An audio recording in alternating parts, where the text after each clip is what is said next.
টনসিলের size এত বড় হয় যে বাচ্চারা রাতে ঘুমাতে পারে না। এর সাথে আবার টনসিলের পিছনে টনসিলের মতো একটা জিনিস, ওটাকে আমরা অ্যাডিনয়েড বলি। আসসালামু আলাইকুম, আজকে আমি আপনাদের সাথে কথা বলবো আমাদের দেশে সাধারণত নাক কান গলার রোগগুলি কি কি, একদম কনসাইজ হইতে কোন কোন রোগগুলি আমাদের কাছে বেশি আসে। প্রথম ধরুন আপনি গলা নিয়ে। গলার সাধারণত আমাদের এখানে গলা ব্যথা নিয়েই মেইনলি রোগীরা আসে, এবং বাচ্চারাও ব্যথা নিয়ে আসে, ইয়াং মানুষও ব্যথা নিয়ে আসে, এবং বয়স্ক মানুষও ব্যথা নিয়ে আসে। যেমন হইতেছে তার ঢোক গিলতে কষ্ট হয়। এটাকে বলবো সাধারণত সব বয়সেরই একটা প্রদাহ, যেটাকে আমরা ইনফেকশন বলি। এটা সাধারণত টনসিলে হয়। গলার ব্যথাটা নিয়ে যখন আসে তখন আমরা ডায়াগনোস করি যে এটা অ্যাকুট ইনফেকশন, পরে আমাদের কাছে আসে এবং এটা ভালো হয়ে যায়। আমরা এটার পরিপ্রেক্ষিতে দেখে একটা হয়তো অ্যান্টিবায়োটিক দিই, অথবা আমরা একটা চিকিৎসা দিই। এটা এমন কিছু না, কিন্তু এমন কিছু বাচ্চা আছে একটা ইনফেকশনের বাচ্চাগুলি টনসিলের সাইজ এত বড় হয় যে বাচ্চারা রাতে ঘুমাতে পারে না। এর সাথে আবার টনসিলের পিছনে টনসিলের মতো একটা জিনিস, ওটাকে আমরা অ্যাডিনয়েড বলি। ওগুলি বাচ্চার যে কষ্টটা হয়,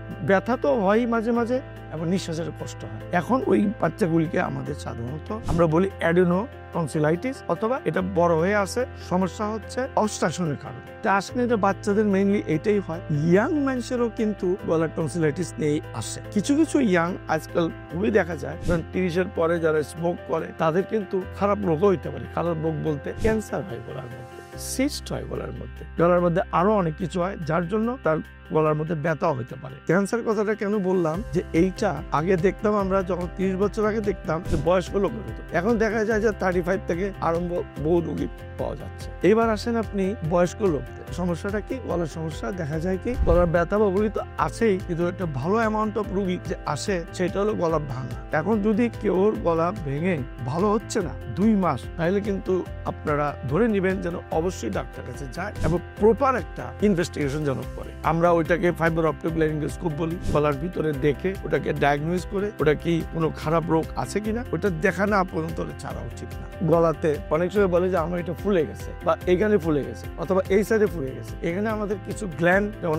থাইরয়েড গ্ল্যান্ড আছে, সাবম্যান্ডিবুলার গ্ল্যান্ড আছে, প্যারোটিড গ্ল্যান্ড আছে, এগুলিতে কিছু টিউমার হয়। এগুলি অক্ষতিকর অথবা ক্যান্সার হতে পারে। তো এগুলি আমাদের কমন এই রোগগুলি আসে। এগুলি আসার সাথে সাথে এটার একটা ভালো ইনভেস্টিগেশন করে চিকিৎসা দিয়ে দেওয়া। এবার আসলে আপনি কানে। সাধারণত কানে আমাদের কাছে কি নিয়ে আসে, কানের ব্যথা নিয়ে আসে। বাচ্চারাই বেশি আসে, কারণ বাচ্চাদেরই কানের ব্যথার রোগটা বেশি হয়। আর বাচ্চাদের যে কানের ব্যথাটা যে হয় তার কারণ আছে, কারণ বাচ্চাদের সাধারণত সর্দি হয়, ঠান্ডা লাগে বেশি। ঠান্ডার কারণে বাচ্চাগুলি আমাদের যে নাকের এবং কানের যে স্টেশন টিউবটা আছে, ওই স্টেশন টিউবটা একটু মোটা হয় এবং ওইটা কাট থাকে না, এটা এইভাবে যায়। দেখা যায় যে নাকের ওইখান থেকে ইনফেকশন মিডল ইয়ারে চলে যায়। 10টা রোগী দেখলে বাচ্চা আসলে 3টাই দেখবে যে কানের ব্যথা নিয়ে আসছে। আমরা ওইটাকে বলি অ্যাকুট সাপোরেটিভ অটিটিস মিডিয়া, মানে মধ্যকর্ণের এটা প্রদাহ।